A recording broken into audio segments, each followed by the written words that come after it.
Hi. Hello, everyone. First of all, I would like to apologize myself because I haven't prepared this speech in English, so I don't know how it will come. But, well, here I'm going to present Sweanty. Do you know that dehydration is the main challenge of performance in sports? To solve dehydration, we have built this patch. This is an intelligent sweat patch that analyzes the sweat composition and quantifies the amount of salts that are being lost while you are doing sports. Combining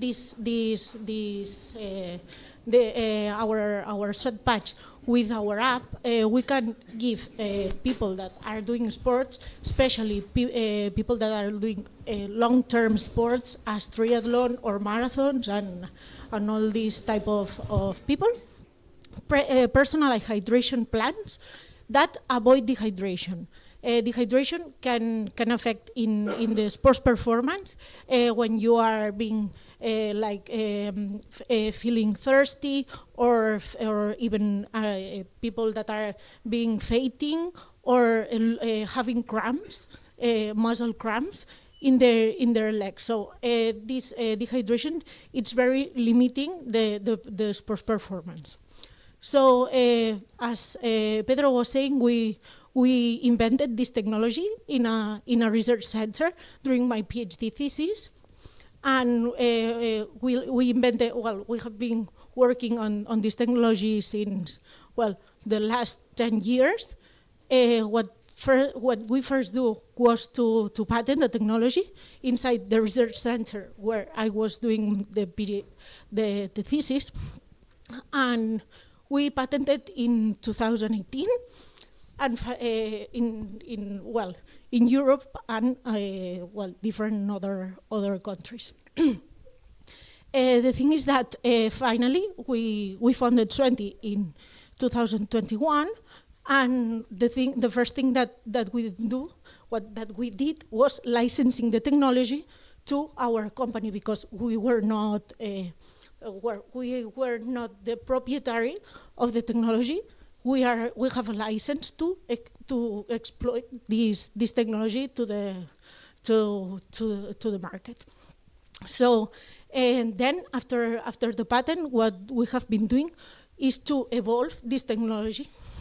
This technology came up from the research center, so our device was not pretty, it was functional, but it was not scalable. The industrialization process have been very long. And finally, on September of 2024, we got the CE mark, that it's a compulsory condition for electronic devices to be sold in the European Communion. So finally, on September, we got the CE mark, and from October to now, we have been facing a new challenge, that is the commercialization of our device. 1 minute. At the commercialization, here we are facing now some different business models. The first, it depends on the person that is doing sports. So many of our clients are people that are preparing for a single competition. So they buy the technology, a box of 3 patches. We got the sweat profile of the client, and we provide him the personalized hydration plan to avoid dehydration in that particular competition.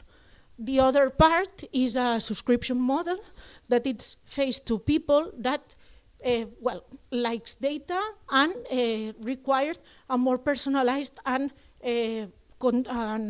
continuous control of the sweat composition.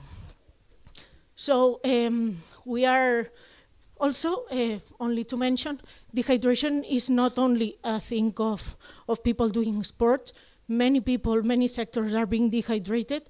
As you probably know, in farms, or even in constructions, or well, here in the part of workers, but also in people that elderly people that are being dehydrated because they lose the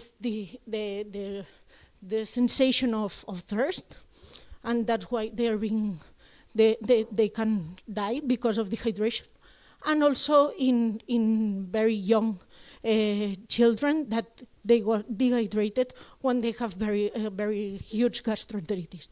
So this is the first market that we want to tackle, but we believe that our technology can be exploded to many other markets. And that's it. Thank you very much for your presentations. A number of questions, so let's tackle them one by one. I was curious, how long is the patch in the body? Is it a couple of hours, or can be long for significantly longer? Second question: what is the communication between the patch and the app? How is that NFC or any other technologies you are embedded there? Yeah, let's wait for that, and then maybe we'll have more questions on the table. Yeah, the patch it can be added to the skin, like 3 hours, suffering very huge sweat rates because, as you probably imagine, people that are doing cycling sweat different than people that are doing running. So yes, it can last like 3 hours pasted. But the thing is that the technology that it's inside, it only quantifies the amount of salts once. That it's at the end of the training session, let's say. We have the technological roadmap in mind to develop this patch of monitorization, but our value is that we think that dehydration has to be prevented, and to be prevented, you need to know which hydration products you need to take to avoid dehydration during the competition. So you have to acquire them before. So that's why we are facing in trainings and preparing competitions. And the second question is, yes, it's NFC, the technology that we use to transmit the data from the patch to the mobile. Is there anybody else that's doing this right now? Not in this with this in mind of prevention of dehydration. What another companies are trying to do is to monitor the amount, the percentage of dehydration that it's the person that is doing the competition is suffering. So you can be like 1%, 2% of dehydrated. But what we think is that if you do not take the salts, water and salts, because it's not about only drink more, it's about drinking right, because maybe two persons that are doing the same effort, one loses 1 liter per hour and the other loses 2. And in amount of salts, one can lose like 1 gram per hour and the other 2. So you need to take the solution that it really fits for your physiological condition. Amazing that you're doing this. Never ran a marathon, but it looks amazing. Do I need to have my mobile on me when I'm running? No. I don't have to do. No. I take the patch afterwards, and I. Yeah. In fact, Okay. what we ask the people that is doing this test is to weigh themselves after and before and after the training session, so you can read it on your home and pass your data of your Garmin watch to our app, and then it recalculates. Okay. And I hope I will manage to explain the next question. Globally, how many people run every year marathon for the first time? And from this number, how many have problems that you're trying to solve? Basically, I'm asking what's the market size? Yeah, I cannot tell you the people that is doing a marathon at the first time, but we know that 4 million people only in Spain is doing endurance sports. And these endurance sports take in account marathons, half marathons, Ironmans, triathlons, cycling of large distances. And from those 4 million, how many in percentage usually have this problem? That are suffering the problem of cramps, that this is the people that are more aware of that they are being dehydrated, or they are suffering, well, they look at their dresses and so like white marks. This is the salt that has been dried on their shirt. So these people is like about the 30% of the person. But the thing is that having a right hydration protocol, it not only prevents from improves the performance. And last question, from a package of free patches, how much you sell it for, and how much money you making on it? Yeah, we are selling for 139 euros, right? Yeah, I'm asking my partner. And which is our margin? Are you asking? 50%, 53 or something like that. And the cost will go down if you sell many more? Yes, this is the margin from batches of 1,000. 1,000. Manufacturing 1,000. Yeah. Okay, thank you. Amazing. Where do you manufacture right now? And yeah, we don't manufacture it because but this is Chinese product or not? No, any issue with tariffs, which is quite common discussion right now. And last maybe question is valuation round. Where are you? What are you looking for? What you need? We fabricate the device in different parts. Let's say first, our sensor is industrialized by a company here in Spain, in Donosti. And then the electronics it's fabricated in Samboy, and then so the sensor goes to Samboy. It attaches to the electronics, and finally it comes to us, and we paste the skin, the part that it's added to the skin, and the cover. But we have an agreement with a company that does the electronics, that they also manufacture full devices. So in the sense that we need, we scale so much that we are not being able to manufacture it by our own, they will do it. The round, yeah. we are in round. We are we were in a round of 400, $400K, but 100 it's being we have right inside because we have previous investors and they did a follow-on. And our evaluation here is 2.5.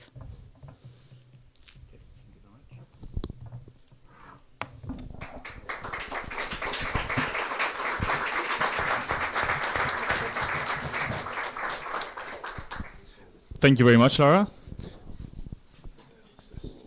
All right.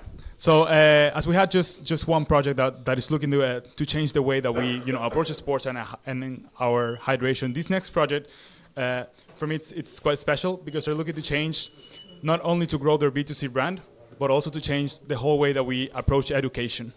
And they're doing it with the people that need it the most from the beginning: families, kids, and schools. To tell you more, I'll leave you with Josefina, CEO and founder of Bel Community.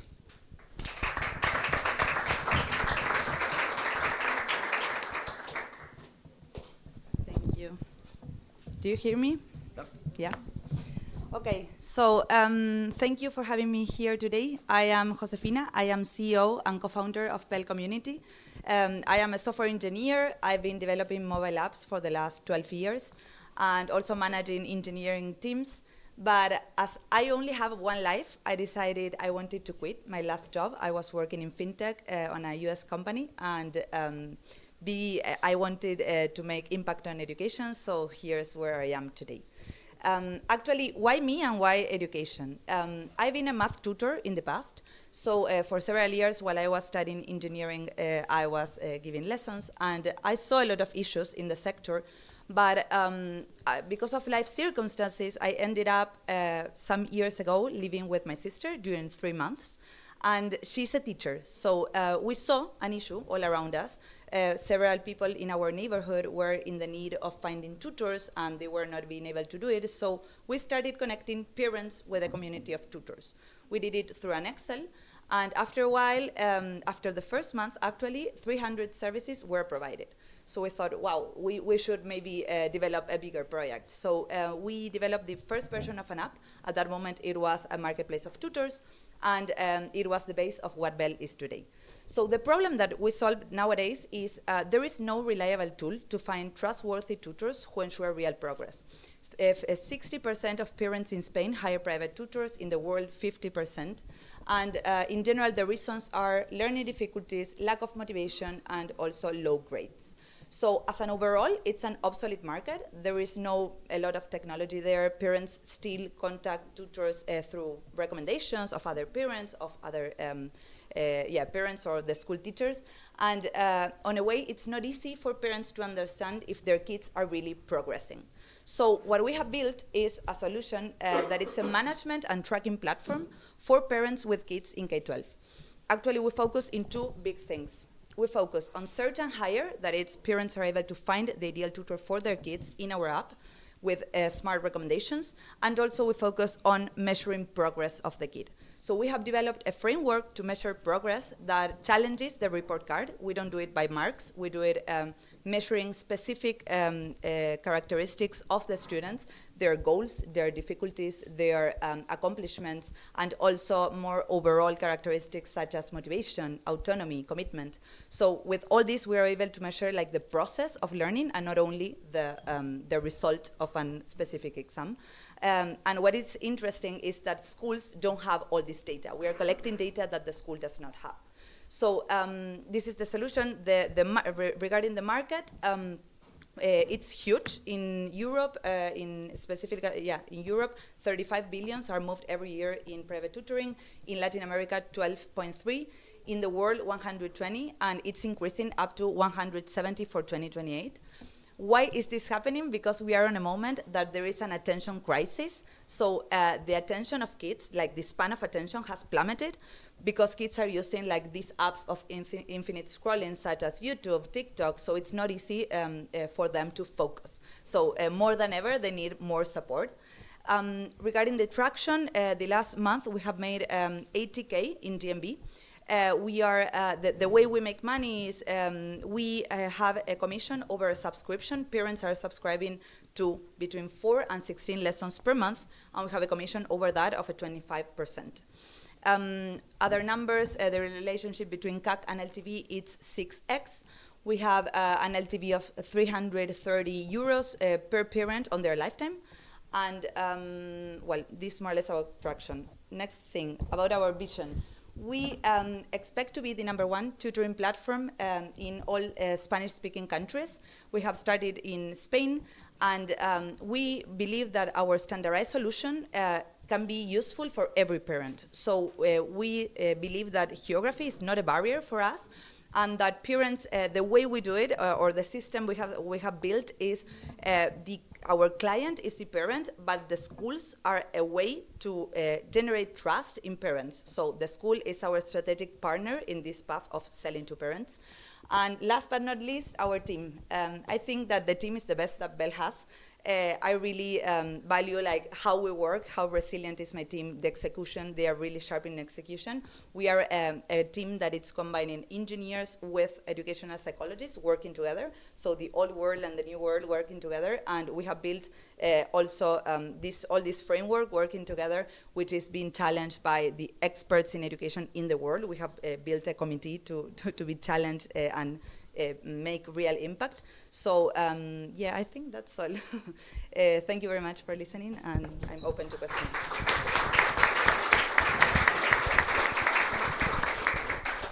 So thank you very much. Actually, quite impressive the way you have give us a lot of metrics in a couple of seconds, which I do like a lot. I think last time we spoke, you were significantly lower in metrics. So you have grown massively, maybe from 30 to 80K, you have mentioned. How have you done it? In any specific strategy, something that has worked, especially? How do you partner with the schools? Yeah. Which is basically very key to your model. Actually, when we started B2C because we have proven that parents are willing to pay whatever is needed for the education of their kids. So we thought it's easier to sell to parents rather than selling to schools. But after a while, we realized that generating trust is something that it's complex in the internet, and the schools are a path to generate trust super easily if they would like to partner with us. So on a way, the way we or the solution that we provided to schools that has worked a lot, and that's because our growth pace has increased a lot, has to do with a version of Bel that it's a white label, which means the school can have a version of Bel with their colors, their logo, it's branded up, and they are able to recommend through that app not only our platform of tutors, our community of tutors, but also alumni of the same school. So in that way, we tackle two challenges with the school. One is that schools don't like recommending brands, so they are recommended the tutoring app of the school, which is one challenge, and the other one is how they can trust that our tutors are good enough. And if there is alumni in the platform, it helps a lot because they trust in people that know their methodology, that know the the teachers of the school. So, yeah. You said you have, besides offering tutors, because there are a lot of tutor platforms out there, you provide measuring of progress. Yes. But you didn't say how you measure the progress. Okay. So we do it in a way that it's super custom for the student. We designed a framework with our educational psychologists that it's defined over some specific things we measure that are their goals, their specific goals. We believe that each student is able to accomplish the same goal, maybe on different times, because each student is different. So we measure their goals. We measure their difficulties, so the tutor is able to add to the app the difficulties that they are facing at a moment in time, and if the difficulty is accomplished, they have like a part that is related with accomplishments of the kid. And also we measure things regarding their motivation, their autonomy, and in this way, how we measure this, it's really interesting because the tutor is adding all this information in the app, and we are able to notify the parents on time regarding this information. So, for example, talking about goals, if a kid has been preparing for an exam and they have not reached to a point in progress that they have progressed enough and the exam is like really near, it's interesting because we can notify the parent on time that the kid is not going to be prepared and maybe that he needs extra lessons or prepare a little bit more. And we do this, we have two types of goals. Our goals related to progress, goals that, for example, if you have a specific deadline of an exam, you have to work towards that goal. But there are other type of goals that are more related to consistency, like practicing, improving my pronunciation, like that is things that are of continuous learning or continuous improving. So it's all reporting from the tutor. It's reporting from the tutor. Of course, we have a vision of someday avoid asking all this to the tutor and being able to get it from the lesson. Like as the lessons are mostly online, it's important that we are able to listen the lesson, and with AI, it would be a lot easier to make it directly without asking anything to the tutor. But of course, it's a project of next phase of Bel. Yeah. Andres mentioned that you jumped from 30K to 80. During how long did it take you? It was, actually, I believe that the last numbers that you had were more 60, something like that. But 30 was, in September, we were on 30, and this month we are 85. Okay, and where do you think you will be in 6 months? 200? 200 in Yes. 6 months. Yes, because the schools are a path to grow a lot faster than the way we did it before. So that it was with the white paid media. label is actually responsible for this. Yeah. Okay. Because in the white label, what is interesting is investing a lot less money. Like the CAC is super low. If we put marketing on the first 10% of the school, we believe we can get from the 10% to the 30% with word of mouth. Like the school have really power of network effects. And with those 85, are you already profitable? Not yet. That is one of the goals of this round, being profitable in the following months. Yeah. Okay, thank you. Break even. Amazing. Thank you.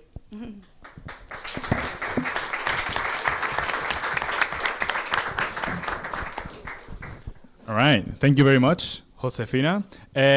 Just right now, we haven't had much time to ask neither the team from Sweanty or the team from Bel many questions, but they're going to be staying after this session for our networking event just for a little while. So if you have any questions to ask the team, please go ahead and ask them because they have many answers for all of your questions, okay?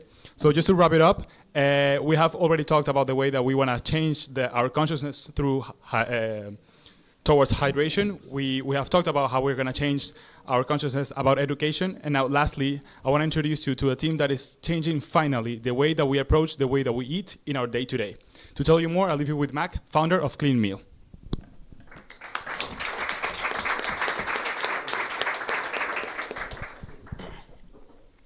Okay. Hi everyone, my name is Mac and I'm a CEO and co-founder of Clean Meal. What is Clean Meal? Clean Meal is the quickest and the healthiest way you can eat in your office. We are offering a solution of an intelligent catering to the companies with the use of smart vending technology. Our solution allows employees to save time, save money, and eat healthy in their day-to-day, all while being way cheaper to the companies than traditional catering and with service that is available 24/7.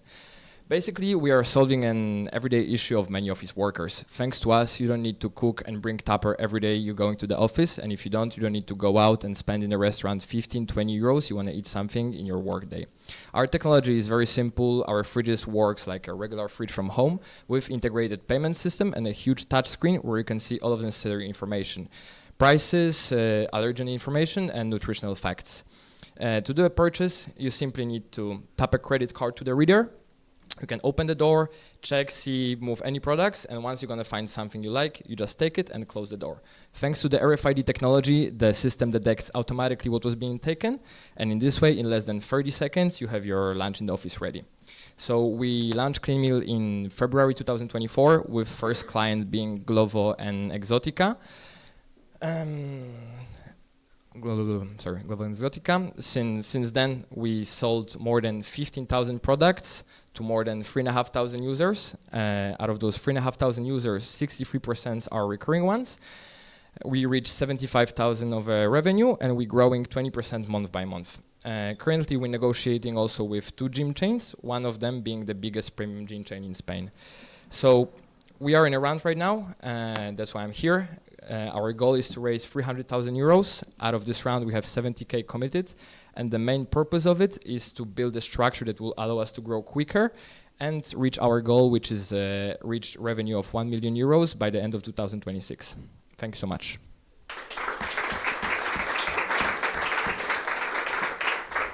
Go ahead. Okay. So thank you very much for the presentation.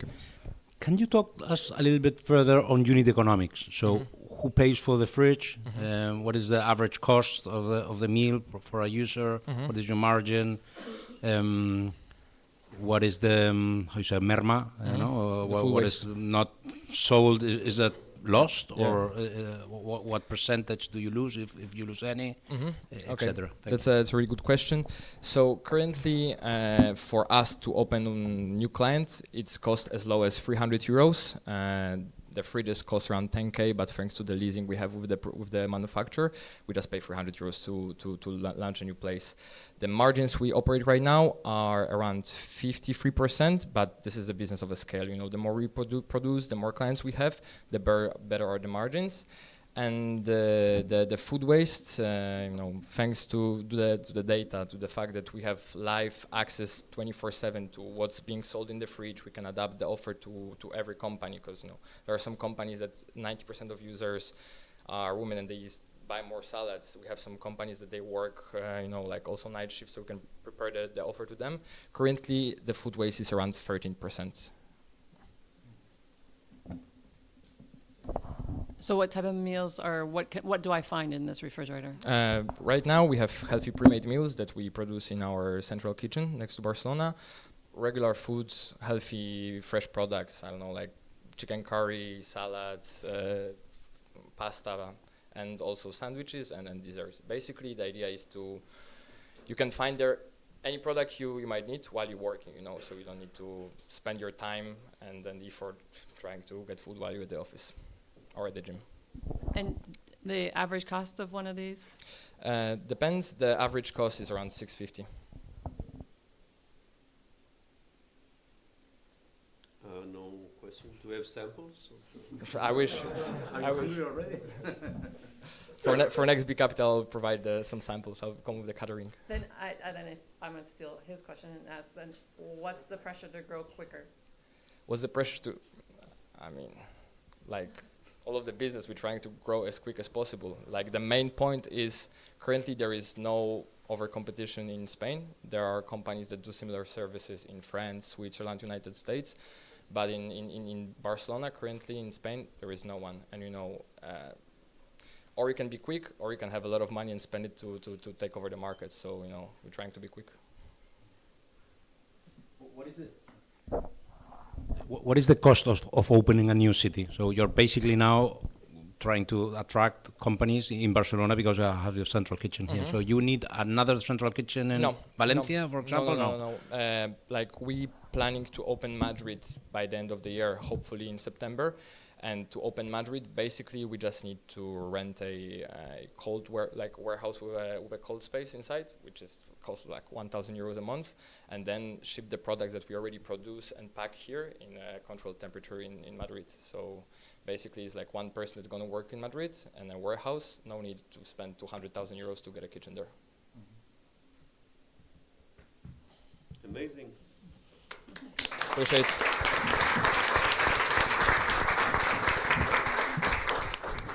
All right, Mac, thank you very much. Before we wrap up, we wanted to take a moment just to appreciate and show a thank you to our special guest of today. So Virginia is going to come right now and give you a special tote bag from Bcombinator. Thank you very much for coming here today. Please, a big round of applause for our special guest.